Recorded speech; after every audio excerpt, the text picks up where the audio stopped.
Welcome back to Pen and Prosper, also known as the Caroline episode.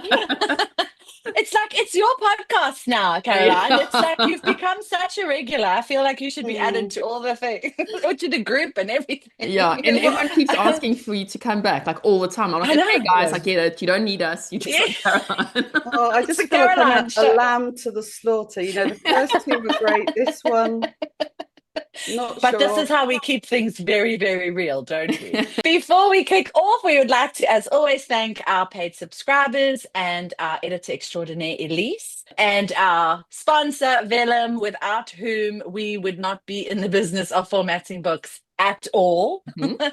So, yes, and of course, welcome back, JT. Nice to see you. Thank you, Delport. Nice to see Yeah, you. sorry, completely forgot about you in my googly eyes for Caroline. Yeah, all about Caroline, all about Vellum. I get it. My head. Should I just Okay. expand my head in the little picture? Yes. Make it bigger. Yes. Yeah, yeah. You're not going to fit out of that door behind you in a hot minute. Caroline, you've got Okay. rainbows in your background. I love them. Can you see them? Yeah, Oh, my yes. my husband, as well as being a data scientist, is a complete hippie. So there's lots of Oh, crystalline. I love Oh, I that. love it. I love it. Okay, so we are here today to talk again about Facebook ads. It's the topic that never gets old, and I think it's because it makes or breaks so many careers. And Caroline and JT have run into some stumbling blocks recently, I believe. Don't you dare sound so delighted, Delport. No, I'm just laughing because we know they're going to get sorted, but I also know that these sort of things, like you said, our moods are very dependent, right? And Yes, Caroline, I think you the same. Like your mood is dependent. You wake up and you check your ads, and it sets your tone for the day. absolutely. Yeah, So you both like little sad pelicans, but we know it's going to swing back. It's going to swing back. It has to. So I think what we should do to manifest that positive is how are we swinging it back, and what do we think went wrong? Okay, so just for a bit of context first, basically, since hiring Caroline, my ads have just done so much better than I did on my own. My ROI has basically doubled, and that includes the Yes. fee. So this is not an ad for Caroline. She can't take on any more clients at the moment. She's like absolutely overwhelmed. She can't even go to the hairdresser to get her hair dyed. She has no time whatsoever. So this is not an ad. This is just me being honest. And Yeah, but you said this to me privately, and yes, it's like yes, you are Mrs. 35, no more. yeah. That is it. That is in Yeah. the past. Yeah.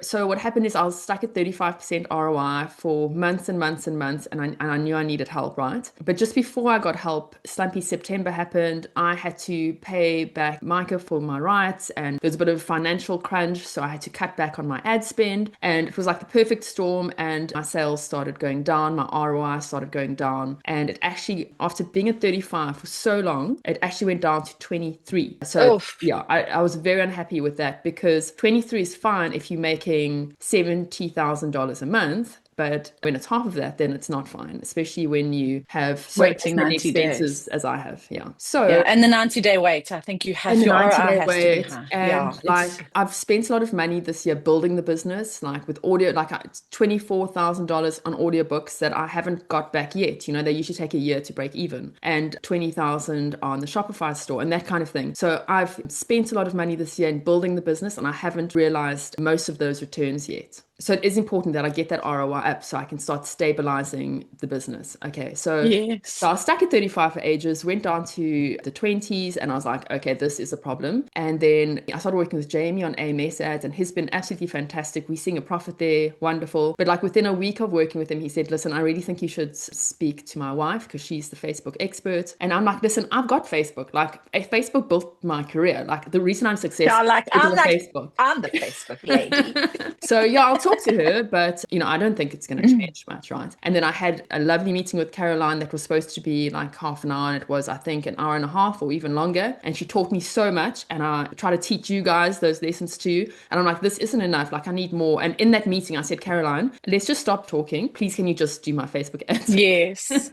You Because were starstruck. Like, I think when you do Facebook, so much Facebooking, because I mean, even you, Caroline, knows she was spending so much. So it's not that she wasn't familiar with the platform, but realizing how much you're doing wrong. I think you were like, your eyes were like, whoa, Yeah.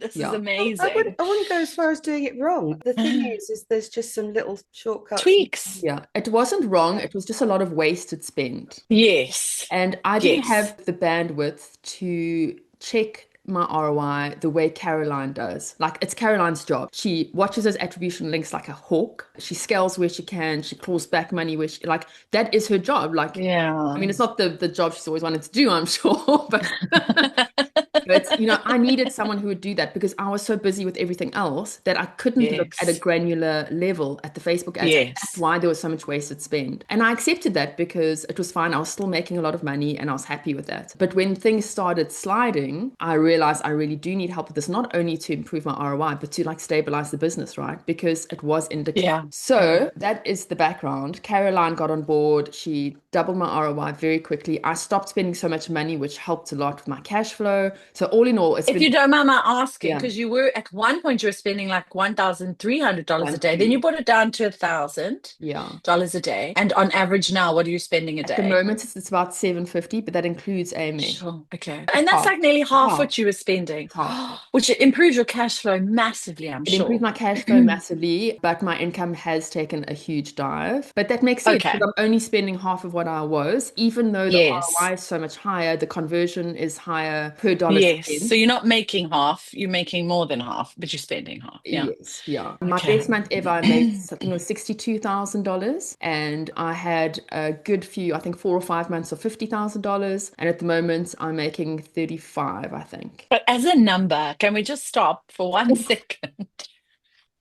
Because that is a very, very big number. That is I mean, yeah, I'm like trying to get to rainbow trout, nowhere near. That coming into your bank account, I'm pretty sure you could buy like a lot of things. The bank would be like, we'll give it to you. We'll give it. You see, like Kardashian money here. It sounds like a lot, but when you think about what we've just been speaking about the audiobook. No, I know. That money is not Yes. just not here. Yeah. It's like it's with Amazon, it's Yeah. a business loan. Like it's Yeah. not like I've got a lot of money in my business account. I Yeah. just don't. So But it's a flex. If I had to come to you off the street and say, so like, what are you bringing a month? You're like, oh, 35,000 US. Yes, but what is the emotional cost? That's what you need to ask. Exactly. Exactly. That's true. Yeah. No, and that's another thing. Like I felt so good and so successful and comfortable and like everything was going my way. And it's like I've worked so hard for this for 10 years. I've nose to the grindstone. I finally made it. And now I'm making half of what I was making before. It is a difficult mental thing. Yes. At the same time, I know that I'm making more. Like before, I was making, I think, $12,000 in profit, and now I'm making $12,000 in profit, I think.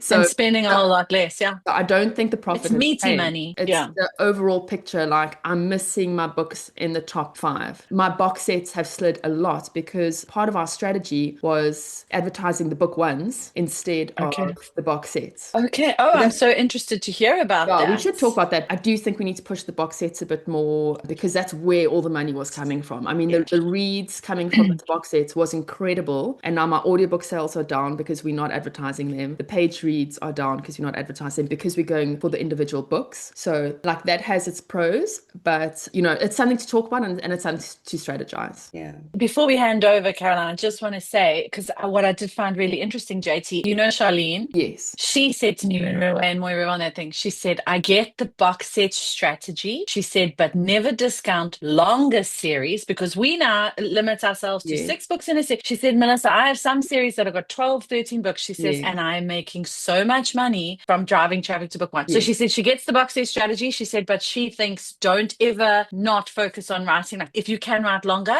and worry about book one. So I'm very interested. Like I think it is something we haven't looked at. Yeah. And I'm completely sold on the strategy to advertise book one because there is more money to be made in the long run because you can make more per sale. You can sell more paperbacks, which I wasn't selling I wasn't selling a lot of when I was doing the box set. So it definitely has pros. But the thing is, from what I've seen and heard and learned, they are different audiences. A box set is not the same as an individual book reader. So I think you have to do both. Yeah.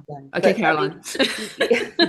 What do you think, You can only do so much in a 24-hour period. I mean, I think that's what it boils down to. And so when me and Jamie came on board, well, Jamie initially, the problem with pushing box sets is that it lumps your box set in with loads of other box sets, which aren't necessarily in genre. It's the people who devour that kind of media and they collect them like obsessive, wonderful humans that they are. And that's great. That's absolutely great. And obviously that will make you lots of money. The problem is, and we've seen this and we'll touch back on this, is that certain advertising platforms can be volatile. So your focus has to not just be on Facebook, which is obviously a star, but has its limitations. You need to focus on AMS. So Amazon advertising is a beast which is all about clarity and algorithm and fitting on your bookshelf. And the problem we saw with JT when she first came on board was that her single books weren't necessarily in the right kind of bookshelf. And when you're trying to build your brand and build who you are and all the rest of it, what you get is a thing called contamination of your carousel. Yeah. So it concentrates on putting your product next to something that's very shiny and very attractive, and then distracts them from that shiny and, thing, the next J.K. Rowling or the next Stephen King. And put your book next to it, and that gives you credibility, it gives you an audience, and that's basically what Amazon advertising does. It puts you on the right bookshelves. If you're not on the right bookshelf because you have contamination, it's like trying to sell a bottle of wine in a vegetable section. Nobody's going to buy the bottle of wine because I would buy the bottle of wine. I'm just saying. Well, I would, yeah. I think I've done that analogy. Jamie's that was a terrible example, Caroline. Everybody's going to drink the wine. But so the potential for Amazon advertising is massive, because you don't have a lot of the issues with Meta, which is there again, we'll talk about this later. There is massive potential there. But if your contamination of your carousel is such that so you have to clean it up essentially. And the only way to do that is to get the right people to look at your book one and to buy it, and they are the right human. And then that will mean that your contemporaries, your other people on the bookshelf, will be the right kind of books. So your books are sitting in the right bookshelf. It takes time to clean that up. So essentially, JT was doing fantastically with box sets, but I mean, crazily, got 2,000, 3,000, 4,000 5-star reviews, but on her first books, 600, 700, 800. And there is a kind of like a magic ceiling of when people get over 1,000, people start taking it a bit more seriously. My strategy was, I want to see that over 1,000. Jamie's strategy is that he wants, for his side of things, his side of the house to be profitable, he needs your carousels to be clean. So we have to basically focus on the book ones in tandem. Facebook to push the right people to Amazon, and Amazon to, put it on the right bookshelf. Once you've done that, it's a lot easier to then think and expand and do all those extra things. But it takes time. It's not a quick fix. I think it took about 5 weeks for Jamie to sort that issue. No, but not just that, but you can tell you're playing the long game, because if JT already had such traction on the box sets and so many reviews, it would have been very easy for you to pick that up and say, sure, I'll run your Facebook ads, no problem, and catch that tailwind and then use the momentum, because you obviously know what you're doing. Whereas you taking the products of hers that weren't selling. And I think that's it's very authentic of you to have done that, because you knew you've got a goal here. It's not just like, well, I could cheat. You could have cheated. You could have been like, yeah, I'll take these because they're already on the app. Absolutely. And I'll just make it look even better. Yeah. So I understand now. I think the benefit of, I work in tandem with my husband. He is Amazon. I am Facebook. There is crossover. There is conversation over lunch. There is all of those things. And so I know that I can't work. I can't work independently.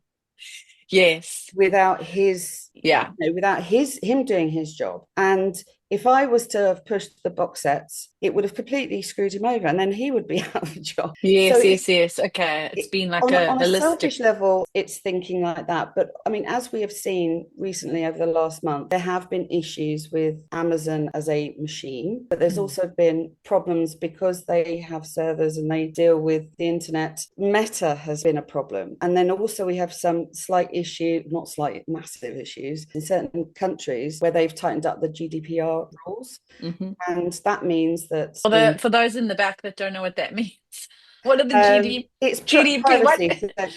Every time that you click on something, Amazon, anybody will take loads of data of who you are, where you're buying from, on what you're looking at. And that's why you see on Facebook, if you've, I mean, I was Yes. looking at kitchens earlier, I now have 1,000 kitchens in my Facebook feed. Okay, got you. So it's Okay. all of that metadata. And in Germany, they now have made it so that you can opt out. And of course, most people have opted out of having adverts, which is terrifying, really, really terrifying. But then this is where not putting all your hopes in one form of advertising is so important, because if something like that happens, you need to make sure that you've got, Amazon doing its thing, or TikTok doing its thing, or your newsletter doing its thing, or BookBub ads. BookBub, which JT's been educating me about. So yeah, it's like you've got to think about everything, and a lot of meta specialists just focus on their little bit. But for me and Jamie, we've seen some small authors become big, and that's because they have absolutely nailed the thought process of you have to be on everything. That is very, very hard to do. But it is a huge responsibility, because I know that, her take home has dropped. That's really sad. Yeah. I feel really sad about that. But I mean, it's still a lot though. You were kind to my $100 bill. I'm gonna tell Caroline my take home. She's gonna be in floods. That'll be the end of the episode. She'll be like, I can't deal with it. I'm so sorry, you're so poor. Yeah, but then I know JT's got massive expenses. Yes, to recover. Yeah, that's it. You've invested so much. It is huge. And also, the horrible gods of fate, when they give you a bit of success, when that gets pulled back, that's almost harder. It hurts. Somebody who's just... And she's also a nice person, as much as... We love her. She's a nice person. We love her. We want her to make lots of money so she can pay for our hike in Italy. Exactly. Yeah. You're still doing really well in Italy. I hadn't heard that. Italy loves me. Italy loves me. Okay, so what has happened? It's just dropped off, and JT mentioned a foreign market thing. Is it the foreign markets that are the issue? Is it across the board? Perfect storm of several issues. And I think the default of any author, any advertiser, is to think, oh, bugger, what have I done? When they see something drop off, they immediately think, I just launched an ad yesterday. It's me. Have I lent on my keyboard wrong? Did I spill coffee when I wasn't noticing? And, one of the benefits of working with lots of authors is that if you see something weird going on, you can then dip into somebody else's account and see if there is a mirror. We saw this. Well, the first big thing was Amazon went down. Yeah, that outage. The 20th. Basically, for 12, 20 hours, depending on where you were, Amazon just crashed. Was down. So that not just affected people's ability to buy stuff on Amazon, but also they are an internet provider. So people couldn't even get on Meta. So if they can't get on Facebook, they can't see ads. And they can't, and so that really, really screwed the ads over. Yeah, it really did. Yeah. So obviously Meta uses lots of algorithms, not lots of algorithms, they use one algorithm. And that's how they push good performing ads. Now, obviously, if all of a sudden you get nobody clicking on that ad, it thinks it's tanked. It doesn't invest in it. So some ads had to completely relearn. Some ads just kind of fizzled out. And in the European markets, it really kind of, I think because they had been launched slightly later than the US, they hadn't got as much resilience, so they completely crashed. So that was that. So then you spend a bit of time pulling back the budget and building things out and getting it to relearn, and it took about 10 days, and that was lovely. But then in the background there was also still server issues that weren't highly publicized. We heard about it big time when everything went out, but in the US there was shutdowns for hours, scatologically all over the place, and all these things going on that didn't necessarily hit the headlines. And I remember JT, was having a really miserable day and said, I've had the worst sales day. And I went away and I spoke to Jamie and he did a little bit of whatever. And then he came back with, well, yes, there was loads of stuff out in America and that made everything feel a bit better. So anyway, so you kind of deal with that. And then a week, 10 days after that, all of a sudden in Europe, in Germany, France and the UK, attribution stopped. It didn't just tail off, it just stopped. It just stopped. Oh, And wow. you could see it going down in Italy and Spain, but it didn't completely flatline. So when it completely flatlined, my immediate default was, I've done something wrong. Obviously, that's how we all feel about ourselves, But not about you. because I just launched some ads and I'm just thinking, Yeah. And then I looked at my other clients and my husband's other clients and looked at their AMS, and exactly the same. Doof. Flatlined. And so for 3 days, no attribution, no nothing. There again, it killed everything. So I wonder if that wasn't when I had a 3 days. Yes. Oh, well, that wouldn't have affected. Remember, I had that 3 days, but it was less than 50% of my normal earnings. Yeah, It that sounds was right. Yeah. horrendous. And and obviously I noticed it because my earnings are not that you can't really like hide. yeah. There's not enough to hide. And I was like, oh, this is it. Like what on earth is going on? My career is over.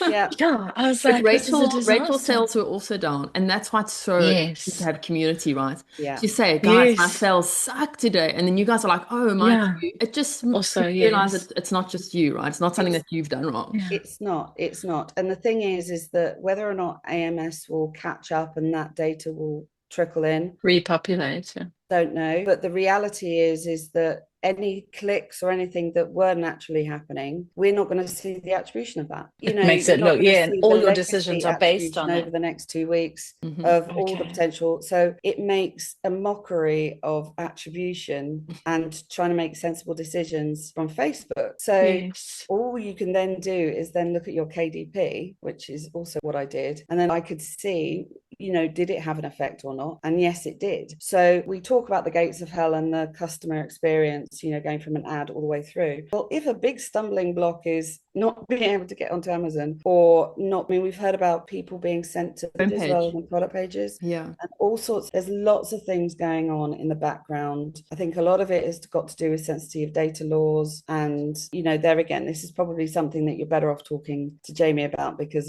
I'm saying this all secondhand. So there's been a lot of stuff going wrong. A lot of stuff and a lot of algorithmic stuff and stuff beyond our control. Shall we talk about the German part of it? Because it is quite a major change that's happened. And a lot of people who have been advertising in Germany have just stopped altogether because it's just not working, right? I was about to set up an ad to Germany. So should I not do that? Should I not, because I've launched a new book and the German edition is going out tonight. And I was going to set up an ad over the weekend for Germany because I've never had success in Germany ever with ads. The short answer is suck it and see, I suppose. But my gut feeling is to pull back from Germany for the moment. Okay. And me and JT were talking about this, and she didn't give me an answer because she thought it'd make good pod. But no, she's right. The thing is, and also it's really difficult because Germany is one of JT's biggest big markets. Yeah. There again, things were doing okay. Not astoundingly, but then this rule came in and then poof.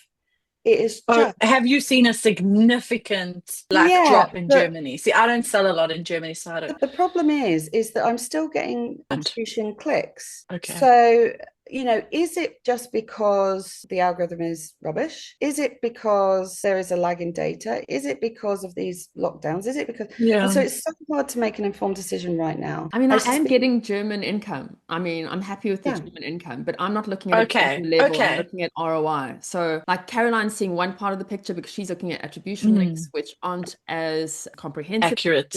Yes. And I'm seeing money coming in, and even though I know that things are very difficult with Meta and DE at the moment, so I think that's why I said let's talk about it today and decide if we're going to pull back or if we're going to keep going. Yes. Is it a permanent change? What's happened? Is it a permanent change? It's a permanent change. Okay. Yeah, but that doesn't. If they roll it out to everywhere, that's quite frightening. That is frightening. Yeah. Yeah. So they can opt out of ads on Facebook. Yeah. Okay, got you. I think they make everybody say, yes or no. And of course, most people are going to say yes. I would say no. I'd say no. Well, I think the average person, uses it for different reasons. But there again, my brain was going, last night. I mean, I was thinking, well, now's the perfect time to think about AMS. Yeah. So, Yes. is now the right time to roll out Amazon adverts in Germany? Now, there is lots of considerations. This is not my wheelhouse, so I'm not going to comment on it. But it's definitely something I would like JT to have a think about. There's nothing to think about. My answer is like, absolutely, we need to I was do going that. to say, Yeah. JT doesn't think about things like this. She Oh, dives I in know. with the flair of a synchronized swimmer. She's like, Yeah. let's go. But also, one of the great things is I do mentor a lot of people. I'm not all about Yeah. the hard cash.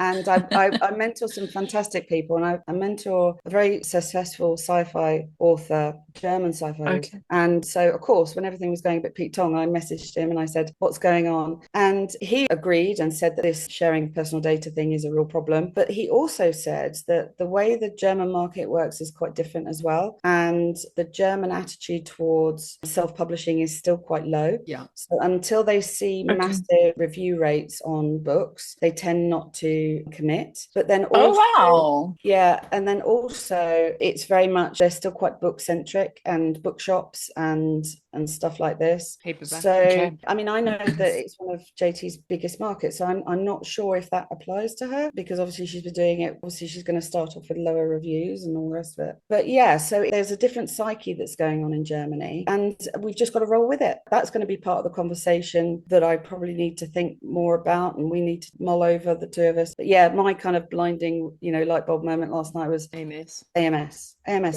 I was thinking BookBub ads, but unfortunately they do not advertise non-English language books, because I thought, if I can get BookBub ads right, how amazing would that be for the foreign languages? I quickly went on, and they only sell English books, unfortunately. But there are other ways to promote foreign language titles, as we know, like book deals and that kind of thing. So that would be another way to get in, is to do those kind of promotions. As far as your German things are concerned, I wouldn't start an ad on yours. Don't do it now. First of all, because it's a shit show right now. And second of all, because it's romance. And as far as I've seen, Germans don't love romance as much as the other international readers. Just a question. Do you think that Scribe Shadow are going to see a decline in German translations because of this? No. Do you think people will still translate and just... The reality is, you've already got the product there. Scribe Shadow is such a genius product that it's so simple and cost effective. It's so affordable that I suppose it doesn't, they can still do it even if... It's just another passive revenue stream. It doesn't cost anything to upload the book. Once you've clawed back your Scribe Shadow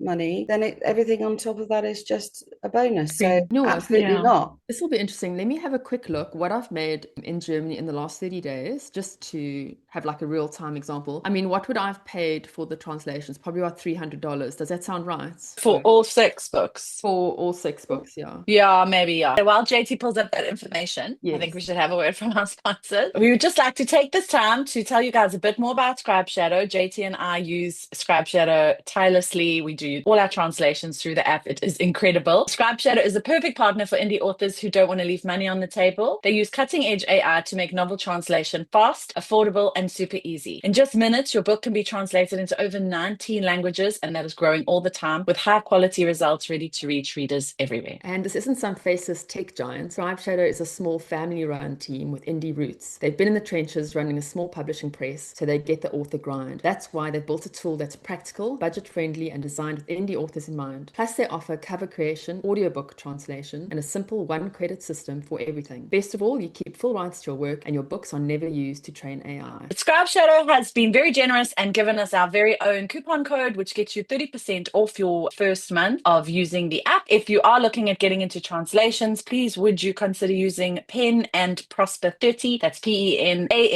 PROSPER 30, and doesn't cost you any extra, and it just lets Scribe Shadow know that we are sending traffic to them and that we are supporting them. In the last 30 days, and spent money on ads. This is the 2 Urban Fantasy series, so it's 12 books, and I've made $3,500. So if Scribe Shadow costs 600 and I spend some money on advertising, I would still be in profit. So I think that answers the question is, should you still do it? I think the answer is yes. It won't be as profitable as it was 6 months ago. In fact, let me just go back 6 months. That'll be interesting. But it's still worth having. Yes, definitely. And I find Germany, you get a really long tailwind. I find a very long tailwind. I think they're very meticulous. I think if they add your book to read, they don't get to it immediately. They like do things in order. Yeah, and we know they love reading on Sundays. German ad, when I switch off a German ad, I get this really long, very consistent tailwind. Yeah. Okay, so since May, I've made $30,000 well, that's incredible, in Germany. In Germany, only on the urban fantasy books. I'm not talking about bad or anything like that. So I think that's about 6 months, eh? So about $5,000. That's very good. Sure. So yes, hot off the press, I'm keeping those German ads on then. Am I, JT? I think so, Caroline. What do you think? I think we should. I mean, I'm seeing income every day, so that's not coming from nowhere. I know, but I'm just thinking about your ROI, and I know it's going to be on the floor with running ads that aren't showing any attribution. But then, can I trust attribution at the moment? That in itself is a question mark. So I think let's look at it again in 2 weeks. Yeah, I think not. And then why don't you look at ROI excluding Germany as well as including Germany, just to see? Yes, no, we will. Oh no, don't do that. If you exclude Germany, it'll look a lot better, but at least then you can look at Germany in isolation and be like, is it making money, and are you prepared to keep it going without looking at including it in the big picture? Yeah. And also, honestly, if you told me that I'm making 0 in Germany, but I'm still selling books, I would still rather make 0 than not sell books and make 0, because it's all about building the brand, building the business. Eventually it's going to pay off. I mean, I really believe that. Obviously, when you release new, making a loss, that's different. I will not be happy with making a loss, but you've got to get yourself out there, and as soon as possible, because all these AI tools are coming, all these translation things are coming, and we've got this little bit of sunshine time, and we've got to just make hay, I think, while we can. Yeah, absolutely. And I think one thing that I've noticed, obviously the established markets, Germany, France, Spain, Italy, just awesome. For extra money. But then I'm waiting for when JT does it in Japan and does it in everywhere else, because what I've seen in Brazil has just, the cost of advertising there is ridiculously small. It's like 2 cents a click. Literally like pennies for an advert. But also the engagement. Most of it, let's be honest, it's people what is praying. This? Is this Brazilian? Is this Brazilian Portuguese? But when they see the witchcraft ad, they're just praying over the ad. They're like, there's a fair bit of praying. Really? Because there's 3 ads running there. Yes, that one has got over 500. They're like, oh, this witchcraft, I just pray for I'm not sure how many of them are likes. Maybe there's a few angry faces. It's when they go into, have you seen that joke where they go into when the smut reader goes into confession and says, "Forgive me, Daddy." He's like, "For the last time, you call me Mom."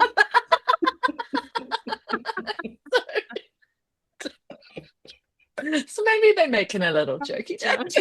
No, I think that could be part, but no disrespect to Brazilian leaders, even on the non-religiously reactionary ones, 200-300 likes and loves and all the rest of it, and comments. Wow. Okay. Yeah, and is this so this is Brazilian Portuguese, your Brazilian Portuguese translation, and that you're advertising in Brazil. Yeah, I mean, obviously we've gone from 0 to something, so I'm not sure where that's going to end up, and we're very early days. But I just think that in smaller markets that don't have the focus of a lot of authors who don't have that, most people do German and French and Spanish, but then to start doing Portuguese, Japanese, Indian, all of those things, that I think the potential is massive, because those markets aren't saturated with this kind of book. And I think that there's been there are lots of comments and stuff on the Brazilian thing, because a lot of Brazilians speak English, American. She's probably got a big following already, and then the respect you're showing by putting it in the right language to a country like Brazil is massive. So I think that's part of the reason why the love is being exuded for it. So, I love that. Oh, look at you, my friend. You're so loved. I don't know about any of that. I mean, I like the Yeah, but sound you of think it, but I don't think it's true. But you think about it, there's a lot, is their second language is English in Brazil? Yes. That if she is getting a lot of people reading Cursebreaker, which is the one I'm focusing on at the moment, in English, and then that's why she's getting so much engagement, because they're seeing it in Portuguese. The straps are in Portuguese, the reviews are in Portuguese, and the book is in Portuguese. That is really respectful to a country where most people, have to watch a movie Yes. with rubbish dubbing. Subtitle, yes. This is saying, look, this is how much, we respect your country. So that's just my kind of theory. Theory on it. I have no proof. I think that's a very generous theory, Caroline. I think that the thought behind that makes sense, JT, is that I think people are loving that they're having access to translations that they haven't had, which is just a less flattering way of saying, but I think what you're saying is right, Caroline. I think it is. They're so grateful to finally have books in their language. Yeah. When I lived in Germany, there wasn't a library nearby, and Kindle wasn't a thing yet, or if it was, I didn't know about it because I was 18, 19, but I was just craving English stuff. I was craving English TV, which I didn't really have. I was craving English books. And when someone gave me an English book, I was like, oh, thank you. And that's 1 year being away from English. That was 1 year, and I was like craving it so desperately. Imagine you've lived your whole life speaking Brazilian Portuguese, and you've only ever got that. Yeah. And finally, like, you're getting all this cool, fun genre stuff to read. I mean, that must be really cool. Yeah, I think so. I think that's more than like people loving me per se, but anyway, I do love that. Well, they're loving the opportunity to read good content. And the problem is in smaller. Did you see that? Did you see them? How did that happen? I did a heart like this to JT, and it made. No, your heart's very crooked. Your heart's got to be like. No, it has to be the perfect heart. And you have to hold it for. You got to bring down the middle fingers down into a heart. Look, yours looks like a sick. Caroline, you don't know how to make a heart. I'm a graphic designer. The kids do this, and I can't do it. I'm like, what is this? What is this? Is what my kids do. That is so funny. Yes. I have a question, Caroline. Yep. I have run the same ad, really, really successful Italian ad to my box sets. Does super well, as we know, I'm a national treasure in Italy. But I run exactly the same ad, the same graphic, the same text to book one, which I've even made the product page identical, used the same blurb and everything. And when I say I get 0 reads or and I'm like, it almost feels like there's something wrong. No matter how many times I do it, it will not fire on the first book in the series. I do think it might be the name, because I was terrible. I never wrote to market, and I named my books really stupid things. What do you think that could be? Have you ever seen that and like have any idea what it could be? Yes. And the answer, yes and no. It makes sense. Okay. So when we did our first campaign for Cursebreaker, we sensibly did box set links, So rather than set up exactly the same ad, going to box sets. Did they make reads? No. It was ridiculous. Ridiculously annoying. So what is the alchemy behind that? I have absolutely no idea, other than I mean, I'm just being honest now. So the box set wasn't selling. The first book was selling, but not the. So you had the reverse situation. Our lovely HC that we absolutely love and talk about all the time. That was like woo, and so we did it with a box set very early on day. So I don't think it was the fact that there was competition or anything like that. And it just did nothing. It did nothing. Weird, right? Yeah. So I just don't know why some things work with a box set and some things don't. But then again, when I was designing those images, I was thinking very much book one. And when we first think about how we're going to push a book, I can take scenes from all the way through the series if I would like to push book one. But I actually think it's really nice to kind of focus on book one, to pique that interest from book one. So maybe that's part of the problem, is the fact that those images were very much book one centric, and therefore they fitted well with the cover and all the rest of it. But then again, the box set has the same image, but obviously on a box set. I just don't really know. I think maybe the kind difference in readership would be different if I was concentrating on box sets. Maybe I would be, I don't know. I haven't thought about it. It's strange, right? It's so strange. And maybe it is, like you said, I don't know which one of you said it, that the audience audiences are very, very different. Those vociferous, what do you voracious? Velociraptors? Those ones, readers who just devour box sets like because they can't get enough reading material, and maybe individual title readers a little bit more discerning, a little bit more selective. So if you focus more on the price point and more on the, if you love urban fantasy, maybe that would be a better fit. So we talk about what the strap brings to the party. Well, then that would probably be something that would be in the back of my mind, that we would still like say, you know, we push the fact that it was as cheap as it was when you were getting as much as you were getting, and you know, for voracious readers, or if you loved Velociraptors, Caroline. About book one versus the box set, and why an ad would do so well and do absolutely nothing. Like, it just blew my mind. I was like, how is this so bad and so good on the box and so bad on this? Like, and like I said, I thought perhaps it was the name, because when I wrote Guardians of Summerfeld, the first book is called The Cathedral of Cliffdale. I mean, it's just, talk about, everyone's going to be doing this on. I was like, that is so dumb. But I mean, you don't know what you don't know. And I didn't know about writing to market and naming convention. I didn't know anything back then. So now I market the box set as Guardians of Summerfeld, because Guardians is very in fantasy niche. So I thought it might be that. But if you're saying you've seen it happen as well, then I just think you have to have a slightly different mindset for box sets, and that's probably where the strap is more important. Maybe pushing the price point, maybe, you know, I don't know. And like JT was saying, it's a very different audience, you know. And there's room for both. JT took a punt on me when we first started. I mean, I could have been completely rubbish. It wouldn't be the first time I hired someone completely rubbish. She kind of makes it a habit. Oops.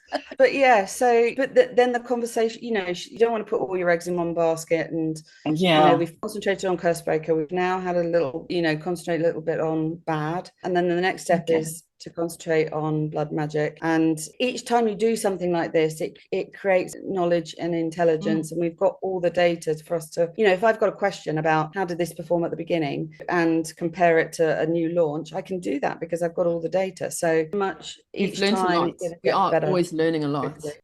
At this point, with everything that's happening and all the changes in the algorithms and the breakdowns and what is your biggest concern about Facebook advertising at this point? Probably what's going on in Germany. That it rolls out to other countries. I'm honest, absolutely. Because if they roll that out to other European countries, UK, I'm not convinced that they'll do it in the US, because the US is so business motivated, money motivated, and all the rest of it. So I don't think they would do that. But yes, in Europe, UK, I am concerned about that. So even more reason to have your eye on TikTok, Shopify, AMS. I also think, JT, we need to expedite focusing on our mailing lists big time. We do. Absolutely. I just had that needs to be like a Q1 deep dive. You know, the other thing I was thinking about as well last night in the wee smalls when tell us, Caroline, was so if you can no longer advertise in Germany, there's nothing wrong with pushing organic. So this is where it's down to JT to really, really, really build her Facebook page, because when she posts something on there, it has an organic reach. And also, which is terrible, but something. But also, you know, maybe this is where there's room now more for video ads. My brain has been all over the place, and maybe this is a conversation, just because the reach of those is so much better. So if JT did put something out on her personal page, you know, with a complete world audience, and it did kind of spoon out there, then that is brand building in a way that we just can't access quite so much at the moment. So if you boosted a post, that would still be allowed. If somebody liked your page and you wanted to boost a post, that would still be allowed, because that's not advertising. Am I right? That's just increasing the reach of your post. I think you're right. If you had German followers, for example, and then you boosted that post for a new release or something, you could still tentatively, you could show them that way. I don't know. I mean, I don't know. I'm just... I think you're right, Delport. But it wouldn't count as advertising, surely, because it's not an ad. So basically, we need to get as many followers onto our pages as possible. And then we need to convert them into mailing list subscribers, because from someone who's already lost her Facebook page once, there's no guarantees there either. When you lost your page, did you have admins on your page? So that was my biggest mistake, because I was the only admin on the page. So I learned that lesson very quickly. But I've heard of people losing their page Yeah. You can have pages shut down, but very often it's a Mm. user that is banned, not the Yes, so page. that happened to me. So I won't do So, it again. JT, have you got secondary admins on your pages? No, well, I yeah, you've got, don't think so. it's people who But have in your administration rights. So I've access. got administration rights. I see. Yes, you Okay. do. Yeah. So Yeah. if your Facebook accounts get shut down, your actual personal account, someone else can then let you back Yeah. in, kind of thing. Well, no, they can't let you Okay. back in, but they can obviously manipulate that page. Yes. So, I mean, little help, really basic advice to anybody who's doing Facebook advertising. Make sure you have other people who administer your page that have full access, because if you Yes, personally get shut down for some reason, then you they back it, can yeah. still actually deal with My word. things. Okay, thank you. That's Yeah. very good advice. So I've got Paige on mine as a full administrator now. And I always had Lloyd, but I've taken him off. And I'm also on your ad account, aren't I? No, I had to take you off Okay. when Oh, I it's had next that page, issue. I okay. don't know if you remember. No, I don't know if you remember when I had that issue where they ran an ad, a French ad in South Africa, but like Yes, targeting men. It was so strange. And when I challenged them and I was like, this is spent 700 Rand in, like, I would never start an ad with a $20 budget. Like, Yeah.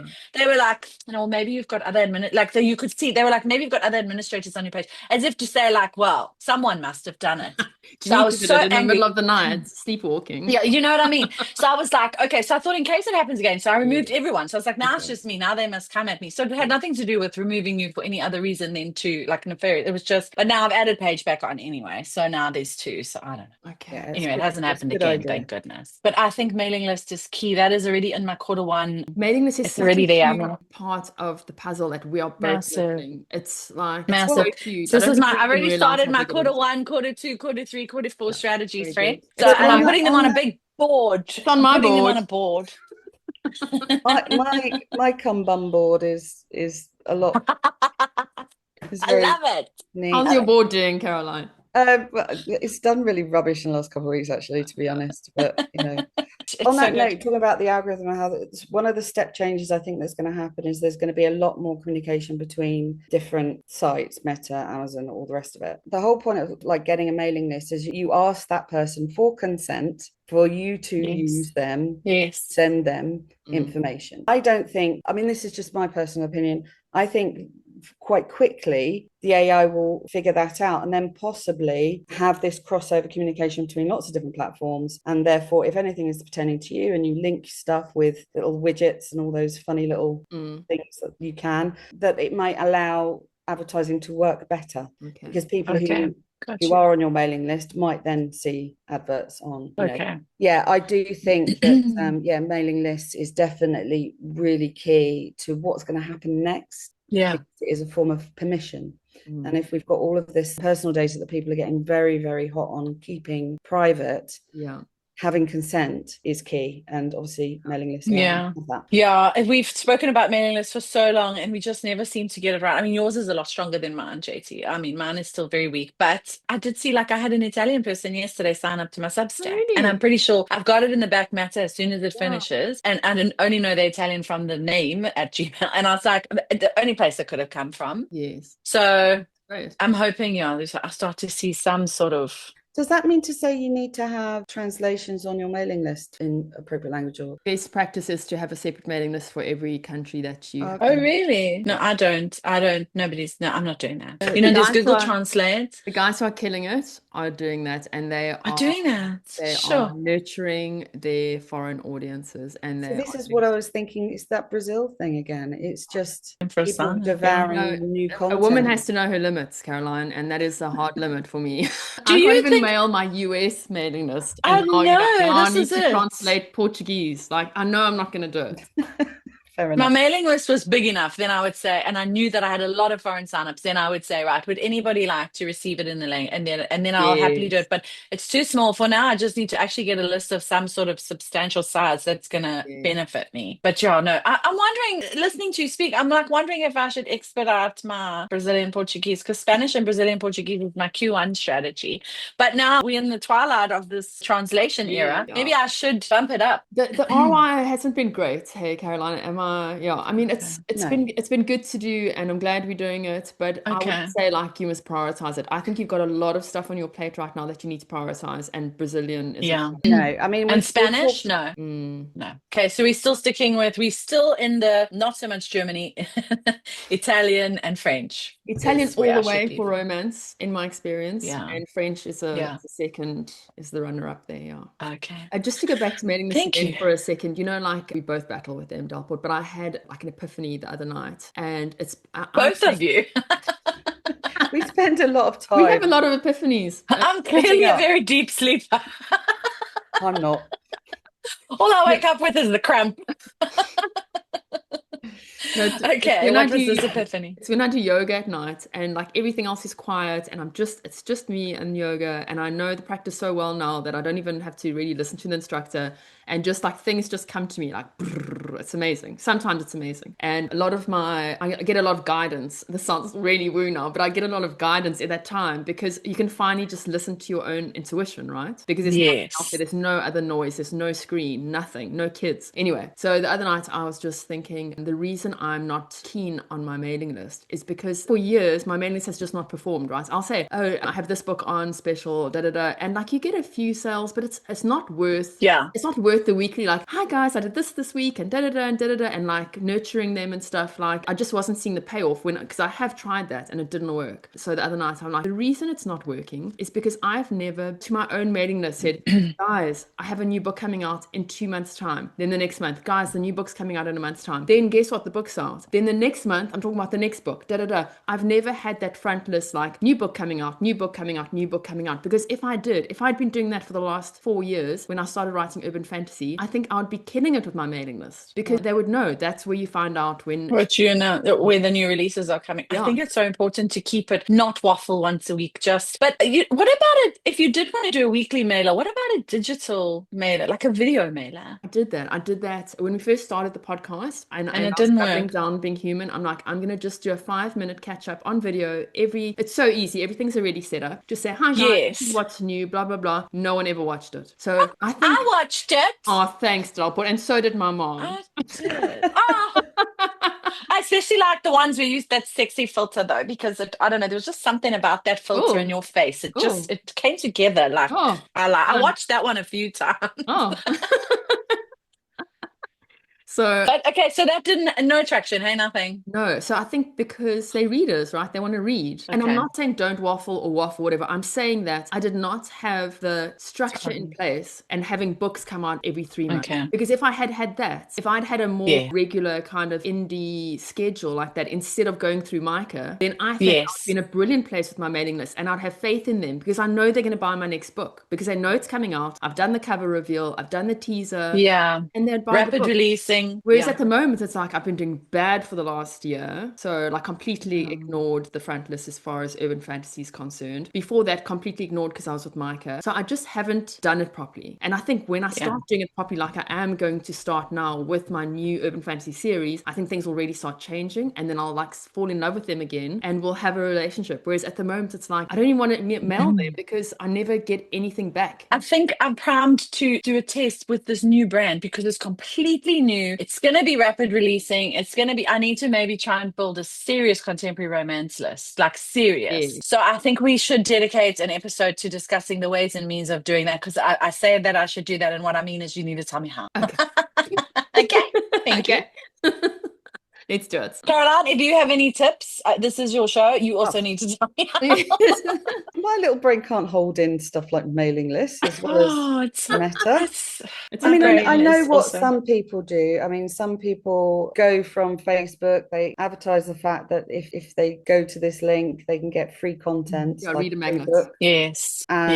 So that's one way of doing it. That's actually, I didn't even think of a reader magnet for the new series. That's genius. You see, you know more than you think. Or sometimes you just need to remind us what we know. Reader magnets should always be part of the strategy, always. I didn't do that for this. I don't know why I wasn't thinking. I wasn't using my big brain. Definitely, or community-based, things, TikTok, Instagram, stuff like that, is the way to funnel people to sign up for a newsletter. But I think people are very, very dubious about why you want the newsletter. Yeah. So I'm being very honest and saying this is free content, the first 2 chapters or whatever of a new release early. I think also a lot of people use Patreon to kind of create that kind of sense of community. BookFunnel is brilliant for reader magnets. So, but you know what I find for BookFunnel? Honestly, I feel like people on BookFunnel are out for the free book. They sign up to your newsletter. They're not very engaged because they're signing up to so many. You do a newsletter swap, there's 30 people. They're signing up to 30 mailing lists. They just want the free books. I would rather someone come to my mailing list from my back matter because I know they've read my book, they've loved it, and they want to sign up for new releases. The thing is, obviously, that's a very slow build of your Absolutely. Organic signups are going to beat anything else. Like, I love organic signups. At the moment, that's the only signups I get are organic. They're definitely the best. They're the warmest. They're the most loyal. But that's only one part of a mailing list strategy. You also have to have a reader magnet. You also have to do swaps. You also have to have a Facebook landing page on your Facebook page saying, sign up for this and find out. Do you do takeovers at all? Yeah. You mean newsletter swaps, or do you mean actual takeovers? No, like Facebook group takeovers. Yeah. I used to participate in those for a while. I don't do anything like that. It takes too much of my time. Like, I just don't have the bandwidth at the moment. But I think it's a very good idea for people who are trying to build up their mailing list. Definitely. I think doing book signing events is quite a good way as well. Do you think? I found that in-person events are without a doubt my least helpful. Are you doing book signings that are in genre? Is it me? Hold on. Am I just not that likable in person? No. No. Okay, so personally, we don't have a lot here, but I meant more like when we used to do conferences and things. Like, people go to conferences for the experience, but I never found that anyone would come and join my mailing list or sign up to anything specifically the right place type of thing. Yeah, then we don't really have signing events then. So a signing event that is, in my previous incarnation working somewhere else, it was very much paranormal romance, and they are huge still in the UK, and they have big P&R signing events. We have all different authors with 200-300 authors, and that does create, because people go there to go and see their favorite author, but then they wander about and find new authors and people that are comparable and all the rest of it. So I would only suggest you doing a book signing that's in genres, like fantasy book signing, paranormal romance. So we unfortunately don't have those at all. I don't think we even have them in SA, never mind Durban. You could maybe go to Comic-Con for that kind of thing, but the ROI on that, I'm not talking financially, I think the ROI on signing in South Africa is not good enough. Oh, there is no financial, no immediate, unless you have loads of pre-orders. I think JT's saying though that it's worth it there, but not here, not viable in SA. We just don't have the audience, that engaged audience of readers. I've seen some of those pictures from when authors do signings, and there's like this rabid group of readers that will travel the country to go I've seen we don't have that queues outside of buildings to get into. And you would never see that. They fill up the trolleys with books. I mean, it's incredible. God, literally, the only place you see queues here is the Home Affairs office. You don't see it at a bookstore. I mean, I used to help organise them, and there was authors will come from the US to come and sign in the UK at these events, because it does just create that, generates so much. Maybe paranormal romance is more, or romance is more of a thing. Okay. All right, I think we speak, ladies. Is there anything else, Caroline, that you can think of that we didn't discuss Facebook wise that you think is important for people to know? Well, I was formulating in my head. JT sent me a really interesting couple of conversations from, was it Melissa and Pierre? It really started to make me think about having what I would call supporting acts. So ads that don't necessarily are converting visibly, but so when you first launch a campaign, you've got like 7 different images, 3 different straps on each, there's like loads of stuff going on, and they go bang, and it's all looking amazing, and then you cull them, and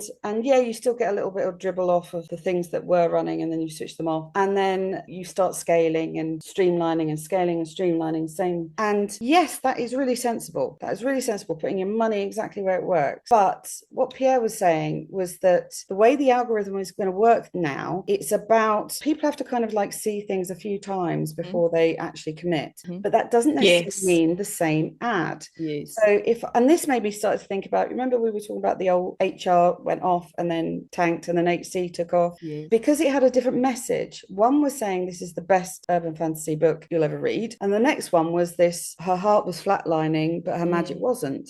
So somebody has gone, oh yeah, it's a good book. Then they see this next thing that says something that is a ...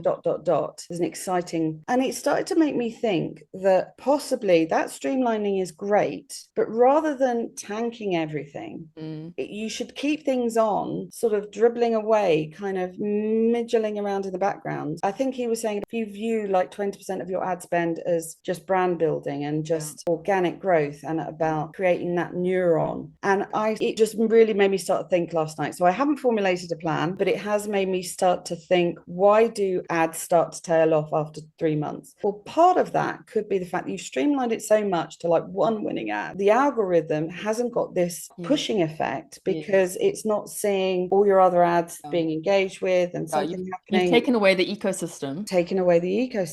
But honestly, this is literally what I was thinking like last night. And I was thinking, well, how can we get the ecosystem back? And, so I will be talking about that. But obviously then it's going to affect your ROI, and you're going to have to accept that lower ROI again for the holistic growth. Okay. Yeah. And I wonder if there's a way to use Facebook ads to grow your mailing list. I wonder if that is something, because I know that there's not just clicks, there's other things. Yeah, it's a lead form basically. Mark Dawson did that. It's basically how he built his career. Wow. So maybe we should also look at other things we can use Facebook ads for other than just sales. Caroline, the ecosystem thing just made me think again of like all the wasted spend that I was doing before I met you. And like it was working, right? There wasn't a lot of wasted spend, but it was working at the end of the day. So it's about having the best of both worlds. Really understanding which one is really bringing the money in. But then also, if we have in our minds that 20% of that ad spend is feeding, like making live yogurt. So the live yogurt. Yeah, if we think of like 20% of the ad budget spend as creating an ecosystem and focusing on the ROI, then, for the successful ads. So rather than turning off masses, I still think you need to turn really deadline-y stuff off. Yeah. But rather, maybe even start at $4 and then just add to the other things rather than killing everything completely. Killing the ad. But yeah, it's all food for thought. I don't know. What are we thinking? Are we thinking that 2026 is going to be our year, ladies? Is it like? Of course it is. Did we say it is? I've only known you for about 3 months. So Delport's success is inevitable. Delport, your career is going to explode next year. Are you ready for this? Are you ready? We've started. The Shadow Magic project has begun. We're doing the covers and the vellum files. 28 vellum files. Wow. 28 vellum files, 28 Kindle covers. It's just, and also I realized the open artwork that I have is only for the front cover. And I hope that the res is high enough to create a back cover from it. I'm sure it will be. It will be. So and then we've got to do 28 full wrap covers, 28 of everything. Thank God you have a PA now. I know, and she's so good. She's unbelievable. I showed her yesterday how to do one foreign cover and how to make sure the badge is in the same place, and she's now making the other 27 covers. Kindle covers. So and she knows how to format and vellum already, because let's be honest, you don't need a degree for that. And so she's doing all my vellum formatting for me. Absolutely brilliant. You'll free up your brain to create. I know. Thank you, Vellum. Thank you, Vellum, for being our sponsor.